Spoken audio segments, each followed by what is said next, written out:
میرے حبیب کریم سید عالم صلی اللہ علیہ وسلم نے فرمایا، اللہ کریم نے بندے کو، مخلوق کو پیدا کرنے سے پہلے جو تحریر سب سے پہلے لکھی تھی نا، اللہ نے اپنے پاس جو جملے سب سے پہلے لکھے تھے بندے بنانے سے بھی پہلے، وہ فکر یہ تھے کہ ان رحمتی سبقت اعلی غضبی، رب کریم نے لکھا تھا بے شک میری رحمت زیادہ ہے، میرا غضب زیادہ نہیں ہے۔ اس نے لکھا تھا کہ میری رحمت ہمیشہ میرے غضب پر غالب رہے گی، غلبہ رحمت کا ہے۔ سنیں بڑی پیاری حدیث، بڑی خوبصورت حدیث، کنز المال میں دیگر کتب احادیث میں ہے۔ حضرت ابو ہریرہ رضی اللہ تعالیٰ عنہ فرماتے ایک بابا جی نبی پاک کی بارگاہ میں آئے، اور جب وہ واپس جانے لگے تو میں نے عمر پوچھی تو عمر تھی 96 سال۔ کہتے ہیں بزرگ جب آئے نا تو یہ بھویں جو ہے نا ان کی سفید ہو کے تو یوں آنکھوں پہ آ گئی، بڑی چھڑی بابا جی نے پکڑی ہوئی اور دونوں ہاتھ پکڑ کے نا چھڑی کے اوپر جھکے ہوئے ہیں ایک جانب، قربان جاؤں۔ کہتے ہیں جب وہ بزرگ مسجد میں داخل ہوئے تو میرے رسول نے کھڑے ہو کے استقبال فرمایا، کھڑے ہو، اور نبی کریم صلی اللہ علیہ وسلم نے آگے بڑھ کے بابا جی کو بازو سے پکڑا اور بٹھایا۔ حضور بیٹھ گئے، کہا بزرگوں کیسے آئے ہو؟ تو کہتے ہیں وہ بابا جی بات کرتے تو آنکھ کھول کے پہلے حضور کا چہرہ دیکھتے، پھر وہ بات کرتے تو ان کے لب و لہجے کے اندر بڑی پریشانی، بڑی تکلیف، بڑی مایوسی۔ عرض کرنے لگے یا رسول اللہ، حضور زندگی ساری گناہوں میں بیت گئی ہے، حضور غلطیاں ہی غلطیاں، یاد ماضی عذاب ہے، یا رب چھین لے مجھ سے حافظہ میرا۔ اے اللہ کے رسول بڑی لمبی فہرست ہے، پاپ ہی پاپ ہے، کالے سیاہ دفتر ہے۔ یا رسول اللہ صلی اللہ علیہ وسلم جب پلٹ کے دیکھتا ہوں حضور مجھے نیکی دکھائی نہیں دیتی۔ حضور اس عمر میں آپ کا ایک صحابی ملا ہے، اس نے بات سمجھائی ہے تو تھوڑا خیال آیا ہے، لیکن یا رسول اللہ صلی اللہ علیہ وسلم اب میرا وجود بیکار ہو گیا ہے، حضور بوڑھا ہو گیا ہوں۔ 3 باتیں کہیں بزرگوں نے اور نرالی کہیں، کہنے لگے یا رسول اللہ صلی اللہ علیہ وسلم، حضور اب تو میری کمر بھی سیدھی نہیں ہوتی کہ میں نماز ہی صحیح ادا کر سکوں، بوڑھا ہو گیا ہوں۔ یا رسول اللہ صلی اللہ علیہ وسلم اب میرے اندر طاقت نہیں کہ میں محنت مزدوری کر کے صدقے اور خیرات دے سکوں۔ یا رسول اللہ صلی اللہ علیہ وسلم اب میں تلوار لے کے جہاد بھی نہیں کر سکتا، حضور نہ میں لمبی نمازیں پڑھ سکتا ہوں، آقا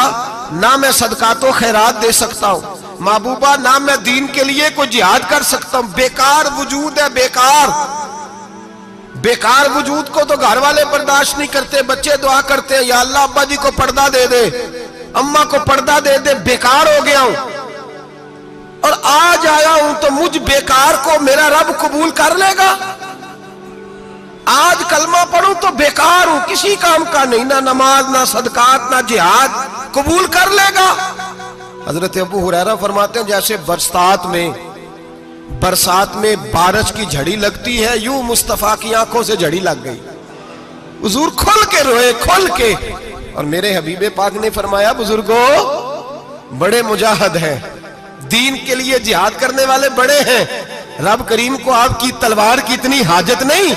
اور فرمایا اس کے خزانے کوئی خالی تو نہیں کہ آپ ہی گویا صدقہ دیں گے تو بھرے جائیں گے، اور فرمایا پھر رب کریم کی شان میں اضافہ نہیں کرتی عبادتیں، وہ تو بندے کو نفع دیتی ہیں۔ میں بزرگوں نہ آپ جہاد کریں نہ آپ صدقات دیں، لا لمبی نمازیں پڑھیں،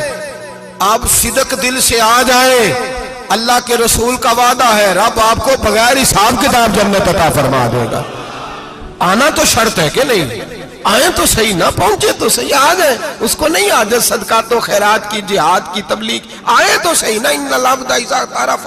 ثم تاب تاب اللہ علیہ۔ میرے حبیب نے فرمایا بندہ جب رو کے کہتا ہے نا یا اللہ غلطی ہو گئی معاف کر دے، فرمایا میرا مالک اسے فوراً ہی معاف فرما دیتا ہے۔ تو آ تو صحیح، تو آتا ہی نہیں، تو آ ہی نہیں رہا، تو گھر میں بیٹھا ہوا ہے، تو سویا ہوا ہے، تو دکانداری کر رہا ہے، تو پیسے گن رہا ہے، تو آیا ہی نہیں، آ تو صحیح۔ بلکہ میرے نبی پاک فرماتے ہیں جب اللہ پاک کا بھاگا ہوا غلام آتا ہے پھر تو اللہ زیادہ راضی ہوتا ہے، پھر تو اللہ زیادہ راضی ہوتا ہے، زیادہ راضی ہوتا ہے، تو آ تو صحیح، پہنچ تو صحیح۔ بلکہ صوفیاء تو اور بات کرتے ہیں، وہ کہتے ہیں تو کبھی بھول کے بھی رب رب کرے تو اللہ تو اسے بھی قبول کر لیتا ہے، بھول کے۔ ملا رومی کہتے ہیں بنی اسرائیل کا بندہ ہے،